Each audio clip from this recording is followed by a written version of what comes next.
تابستون 2022 بود که همه خبرگزاری خودشونو آماده کرده بودن تا خبر انتقال کیلیان امباپه به رئال مادرید رو پوشش بدن. ولی در یک اقدام خیلی عجیب و غیر منتظره کیلیان امباپه قراردادش رو با پاریس تمدید کرد. اما ماجرای ستاره فرانسوی و رئال مادرید به همینجا ختم نمیشه و خبرها حاکی از اینه که رئال مادرید میخواد دوباره به جذبش اقدام کنه. در این ویدیو به حواشی امسال ستاره فرانسوی پاریس سن ژرمن و رئال مادرید میپردازیم. ماجرای کیلیان امباپه ستاره فرانسوی پاریس سن ژرمن با رئال مادرید تمومی نداره.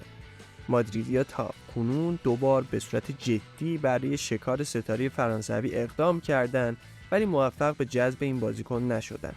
در جدیدترین خبر در این زمینه رامون آلوارز خبرنگار اسپانیایی اعلام کرد کیلیان امباپه با فلورنتینو پرس رئیس باشگاه رئال مادرید تماس تلفنی داشته و از اون به خاطر رفتار خودش در تابستون گذشته عذرخواهی کرد.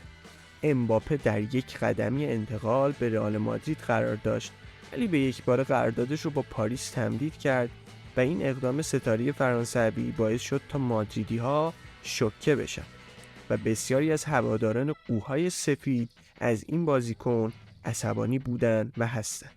اما به نظر میرسه عذرخواهی امباپه از باشگاه رئال مادرید باعث شده تا انتقال این بازیکن به برنابئو فاز جدیدی به خود بگیره.